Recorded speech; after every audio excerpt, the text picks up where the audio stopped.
Hi everyone, আসসালামু আলাইকুম, good morning, শুভ সকাল। সবাই কেমন আছেন? আশা করি সবাই খুব ভালো আছেন। আলহামদুলিল্লাহ, আপনাদের অশেষ দোয়ায় আমিও খুব ভালো আছি। তো বন্ধুরা, চলে আসছি নতুন আরেকটি লাইফস্টাইল ভিডিও ব্লগ নিয়ে। তো সকাল সকাল বসে গেলাম ছেলেদের সাথে একটু বিনোদন করার জন্য, মানে ওরা টিভি দেখছিল, তো ওই ফাঁকে আমি একটু বসে বসে ভিডিও করছিলাম। তো যেহেতু আজকে আমি কি শেয়ার করব সেটা আমার পাশে থেকে আপনাদের দেখতে হবে। তো আজকে কিছু রান্নাবাড়া সেটা আপনাদের কাছে শেয়ার করব, আশা করি আপনাদের কাছে ভালো লাগবে। তো একদম শুরু থেকে শেষ পর্যন্ত দেখবেন।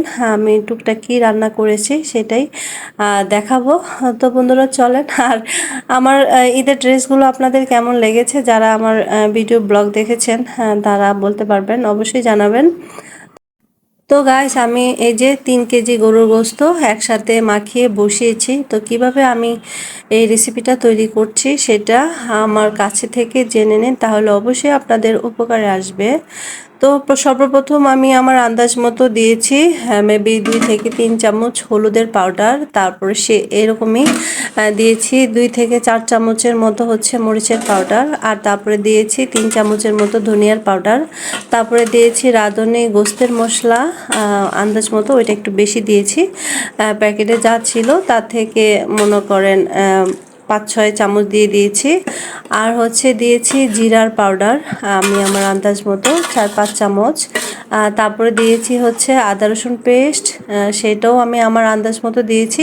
অনেক দিয়েছি কারণ আমি যেহেতু গরুর গোস্ত রান্না করছি, আদা রসুন পেস্টটা আমি অনেক দিয়ে থাকি আমি গোস্ত রান্না করার ক্ষেত্রে। সেটা মেবি হবে 10-15 চামচ এরকম হবে, যেহেতু আমার গরুর গোস্ত বেশি সেই হিসাব করেই দিয়েছি।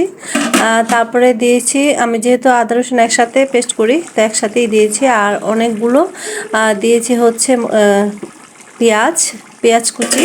তো পেঁয়াজ কুচি আমি প্রায় 1.25 কেজির মতনই কুচি কুচি করে দিয়ে দিয়েছি। সর্বপ্রথম অর্ধেক দিয়েছিলাম, তবে হ্যাঁ খুব ভালোভাবে গোস্তটাকে কষাতে হবে যতক্ষণ পর্যন্ত আপনার গোস্ত মোটামুটি সিদ্ধ না হয়ে যাচ্ছে, ঠিক ততক্ষণ পর্যন্তই গোস্তটাকে কষাতে হবে। তো আমি আমার আন্দাজ মতো সয়াবিন তেলটা ব্যবহার করেছি। আপনারা যারা রান্না করতে ইচ্ছুক তারা আপনাদের আন্দাজ মতোই সব কিছু দেবেন, তবে হ্যাঁ সব কিছু নির্ভর করে আপনি কতটুক গোস্ত এতে রান্না করবেন, তার উপর নির্ভর করবে যে আপনি কিভাবে কি মশলা দিবেন সেটাই। হ্যাঁ, তো আমি সর্বশেষে দিয়ে দেব হচ্ছে তেজপাতা, এলাচি, দারচিনি। আর এখন দিয়েছি হচ্ছে আলু। আমি যেহেতু আলু ছাড়া আসলে কোনো গোস্তের তরকারি খেতেই পারি না, আমি গোস্ত কম খাই কিন্তু আলুটা আমি পছন্দ করি, তো সেই জন্য আলুটা আমি দিয়ে থাকি। আর বাচ্চাদের ক্ষেত্রে যেহেতু ঘরে 2 ছেলে আছে, তো তাদের হিসাব করেও আমি আলুটা অ্যাড করি, কিন্তু বাচ্চার বাবা আবার আলু পছন্দ করে না, পছন্দ করলেও খায় না কারণ ওনার একটু সমস্যা, সেই জন্য সে আলুটাকে অ্যাভয়েড করে। তো বন্ধুরা, এই হচ্ছে আমার সব মশলাপাতি দেওয়া একদম শেষ, সব কিছুই একদম দেওয়া শেষ। এখন শুধু ভালো করে কষাবো, আর কষানোর পর একদম শেষে যখন দেখবো যে না মোটামুটি আমার গোস্তগুলো সিদ্ধ হয়ে গেছে, তখন আমি বাকি পেঁয়াজগুলো এতে অ্যাড করব। কারণ হচ্ছে যে এটাতে দারুণ একটা টেস্ট চলে আসে যখন আপনি ভেঙে ভেঙে পেঁয়াজ ব্যবহার করবেন, তখন তরকারির স্বাদটা দ্বিগুণ হয়ে যায়। তো আমি এভাবেই বেশি যখন গোস্ত রান্না করি ঠিক আমি এভাবেই রান্না করে থাকি, আর যখন অল্প করে রান্না করি তখন একসাথে দিয়ে তারপর রান্নাটা কমপ্লিট করি। তো এখন আমি বাকি পেঁয়াজটুকু দিয়ে নিলাম, বেশি করে পেঁয়াজ প্রথমে দিয়েছি, এখন অল্প করে দিলাম কারণ একটু পরপরই আমি এভাবে পেঁয়াজ দিচ্ছিলাম। তো এই হচ্ছে আমার পেঁয়াজ তো একদম শেষ, আর পরবর্তীতে আমি আর পেঁয়াজ কিছুই আর অ্যাড করব না। তো পরবর্তীতে যতক্ষণ পর্যন্ত আমি চেষ্টা করব ভালো করে গোস্তটাকে কষানোর জন্য, গোস্তটা ভালো করে কষানো শেষ হয়ে গেলেই আমি আমার আন্দাজ মতো এতে পানি অ্যাড করব। তো গাইস, এই যে আমি আমার আন্দাজ মতো পানি অ্যাড করেছি, যেহেতু আলুটাও সিদ্ধ হয়নি আর গরু গোস্তও সিদ্ধ করতে একটু অনেক সময় লাগে, শুধু কষানোর মাধ্যমেই কিন্তু সেদ্ধ হয়ে যায় না। তো সেই ক্ষেত্রে গোস্তটাকে অনেক বয়ল করতে হবে, তো সেই হিসাব করে আমি আমার আন্দাজ মতো পানি দিয়েছি। আপনারা যখন রান্না করবেন আপনাদের আন্দাজ মতোই পানি ব্যবহার করবেন, আর যদি গরম পানি ব্যবহার করতে পারেন তাতে আর একটু সুবিধা ভালো হয়, তাড়াতাড়ি হয়ে যায়। তো গাইস, এই আমার রান্নাটা কমপ্লিট হয়ে গিয়েছিল, তারপর নামিয়ে নিয়েছি, আর তারপরে বসিয়েছি আমার আরেকটা রান্না। আর এই রান্নাটা হচ্ছে আমার একটা ফেভারিট ডিশ।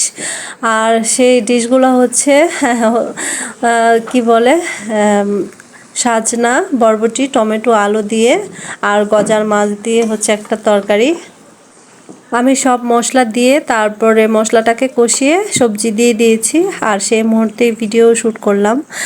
চিন্তা করলাম যে বন্ধুদের সাথে শেয়ার করি। আসলে আমি ঘরে যাই করি না কেন সেটাই বন্ধুদের সাথে শেয়ার করি, আর সেটাই শেয়ার করার চেষ্টা করি।